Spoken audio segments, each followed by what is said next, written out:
ఇక ఆలయాల కూల్చివేతకు నిరసనగా విజయవాడలో హిందూ ధర్మ పరిరక్షణ సమితి సభ జరుగుతోంది. ఇప్పుడు లైవ్ చూద్దాం.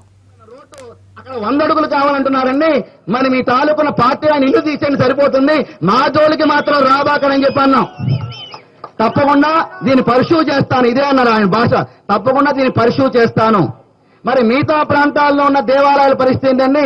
మరి రోడ్ల విస్తరణలో తీసేస్తే ఎలా కుదురుతుంది? దానికి మీ యొక్క విధానం ఏంటి? ఇందాక చెప్పారు శ్రీనివాసానంద్ గారు, గుజరాత్ లో మాన్యశ్రీ మోడీ గారి యొక్క ప్రభుత్వము ఆ దేవస్థాన సభ్యులందరినీ కూర్చోబెట్టి మీ యొక్క స్థలం ఎంత, దాని కొలతలు ఎంత, మీ దేవాలయ నిర్మాణానికి ఆయన ఖర్చు ఎంత, అలాగే ఆ విగ్రహాలు తీసి పెడతాగయ్యే పూజ ఖర్చు ఎంత అని ఈ 3 విషయాలు కనుక్కొని వారికి డబ్బు ఇచ్చిన తర్వాత ఆ దేవాలయ విగ్రహాల్ని బాలాలయ నిర్మాణం చేసుకుని కళాపకరం చేసుకుని ఒక కలశంలోకి శక్తులంటే ఆవాహన చేసి ఆ తర్వాత మొదట మీరు మీ చేత్తో దేవాలయ గోడ తీయండి, ఆ తర్వాత మా ప్రభుత్వ అధికారులు వస్తారో తీస్తారని చెప్పేసి మాన్యశ్రీ మన నరేంద్ర మోడీ గారు సక్రమైన విధానంతో అక్కడ చేశారు. కాబట్టి ప్రజల్లో ఎటువంటి వ్యతిరేకత రాలేదు. కానీ ఆంధ్ర రాష్ట్రం, నవ్యాంధ్రప్రదేశ్ మన రాజధాని ప్రాంతంలో అభివృద్ధి అనేది అందరికీ అవసరమే. ప్రపంచ స్థాయి రాజధాని నిర్మాణం చేద్దాం అనుకున్నారు, అందరికీ సంతోషమే, మేము అందరం సహకరిస్తాం. కానీ చెప్పే విధానంలో తీసే విధానంలో సరిసమంగా ఉంటూ మా మనోభావాలు దెబ్బతీయకుండా ఒక ముస్లింస్ ఒక న్యాయము, క్రిస్టియన్లకు ఒక న్యాయము, హిందువులకు న్యాయం కలగజేసే అవకాశాన్ని మీ అధికారులు కలగజేస్తున్నారు. కాబట్టి అందరి ఉదయంలోంచి పెళ్లిపికిన ఆవేశమే ఈ ఐక్య వేదిక అని చెప్పేసి వారికి చెప్పడం కూడా జరిగింది. ఈ విషయాన్ని కొంచెం గట్టిగా మాట్లాడని చెప్పేసి ఆ మహానుభావుడు ఎంపీ గారు, మరి ఆయన ఇదే విజయవాడలో మా మేనమామలందరూ స్వాతంత్ర సమరయోధులు, వారు జైలుకి వెళ్ళి వచ్చారు. ఒక్క గజం భూమి కూడా మా పేరుతో ఈ పట్టణంలో లేదండి. స్వాతంత్ర సమరయోధుల కుటుంబంలో పుట్టి ఒక గజం భూమి కూడా ఈ పట్టణంలో లేదు. అలాగే మా శైవ క్షేత్రంలో ఎటువంటి ఆస్తులు మేము కొనలేదు. నా పేరుతో 3,000 రూపాయలు అకౌంట్ లో ఉంటాయి, అంతకన్నా ₹1 కూడా. అటువంటి దివ్యమైన భవ్యమైన ధర్మంతో క్షేత్ర నిర్మాణం చేస్తుంటే నువ్వు దొంగ స్వామిగా ఉండి ధనానికి యోధులు చేసి అక్కడికి పోయామని చెప్పి ఒక పిచ్చి తుగ్లక్ మాటలాగా మాట్లాడు. అసలు ప్రజాప్రతినిధిగా ఉండే అవకాశమే నీకు లేదు. అలాగే ఒక శివభక్తుణ్ణి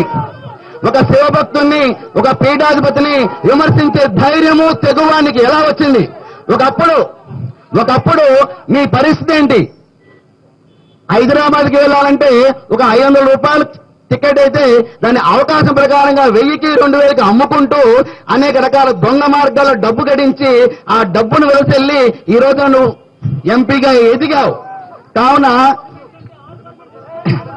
ఆ విధంగా వెళ్ళావు. కానీ కాషాయం ధరించాం, త్యాగానికి చిహ్నం కాషాయం. ఉదయించే బాలబాణుడు కాషాయ రంగులోనే ఉంటాడు, అస్తమించే సూర్యనారాయణుడు కాషాయ రంగులోనే ఉంటాడు. మధ్యలోనే మాయన సంసారం ఉంటుంది. ఆ మాయలో పడి ఉన్న నువ్వు మా కాషాయ యొక్క దుస్తులు ధరించిన పీఠాధిపతులు అనే స్థాయి నీది కాదని చెప్పేసి నీకు ఇదే చెప్తున్నాను. ఆ పరమేశ్వర దర్శన భాగ్యాన్ని పొంది నేను ఈ ప్రాంతం నుంచి అక్కడికి వెళ్ళాను. విధంగా పరమేశ్వర దర్శనాన్ని నేను పొంది ఉంటే శైవక్షేత్రం నిజమైతే నువ్వు బతికుండగా ఒక్క సీటు కూడా నువ్వు గెలవలేవు, ఇంకా ఎంపీగా నువ్వు ఉండలేవు అని చెప్పేసి సభాముఖంగా చెప్తున్నాం. నాకు నిన్నటి నుంచి అనేక బెదిరింపు కాళ్ళు వస్తున్నాయి. ఏ విధంగా దాడులు చేస్తామో తెలుసా? అసలు విజయవాడలో నువ్వు తేవగలుగుతావా, ఏం చేస్తావని. ఏమీ పర్వాలేదు, ప్రాణత్యాగానికి సిద్ధమని చెప్పేసి మీడియా బృందంలో ఎప్పుడో మేము చెప్పడం జరిగింది. దానికి భయపడే అవకాశాన్ని మేము కలగజేసుకోం. కాకపోతే ఇక్కడున్న హిందూ ధర్మ బంధువుల యొక్క ఆవేశం మనందరికీ అర్థమైంది. మీరు కూడా కొంచెం ఆలోచన చేయండి. ఏమిటి, 5 లక్షలు మనం సాధించుకుని ఇక్కడికి వచ్చాం. వారిని పోరాడవలసిన అవసరం ఎవరికీ లేదు. ఎందుకంటే వారి ప్రయాణం వారిది, మన ప్రయాణం మనది. ఈ వేదిక మీద మన రాష్ట్రీయ స్వయం సేవక ప్రముఖులు, విశ్వ హిందూ పరిషత్ ప్రముఖులు, ఆధ్యాత్మిక పరులు మాన్యశ్రీ వెల్లంపల్లి శ్రీనివాసరావు గారు, మరియు మన బీజేపీ నాయకులు కన్నా లక్ష్మీనగర్ స్వామి వీరాజు గారు, అనేక మంది ప్రజాప్రతినిధులు ఇక్కడ ఇచ్చేసి ఉన్నారు. మనం కూడా ఒక ఆలోచన చేసుకుని ఒక ఆచరణ రూపంగా దీన్ని మార్చుకుని ఎట్టి పరిస్థితుల్లో కూడా ఇక ఏ దేవాలయం జోలికి వారు రావాలన్నా కూడా ప్రభుత్వం వారు ఈ హిందూ ధర్మ రక్షా సమితికి తెలియపరుస్తూ ఆ కమిటీ వారిని కూర్చోబెట్టి వారి అనుమతితో తగు మూల్యాన్ని వారు చెల్లించిన తరువాత మాత్రమే మేమందరం తీస్తా స్పష్టంగా వారికి చెప్పడం జరిగింది. వారు దానికి హామీ ఇవ్వడం కూడా జరిగింది. కాకపోతే కేసినేని నాని గారు ఆ బెదిరింపు వ్యవహారం, ఎందుకంటే మాన్యశ్రీ గంగరాజు గారు ఒక మాట అన్నారు. వారు ఏమని, నీ నియోజకవర్గంలో నువ్వు చూసుకోవయ్యా, మా నియోజకవర్గం ఎందుకు వచ్చావయ్యా అని. ఇక్కడ చిత్రం ఏంటంటే ఒక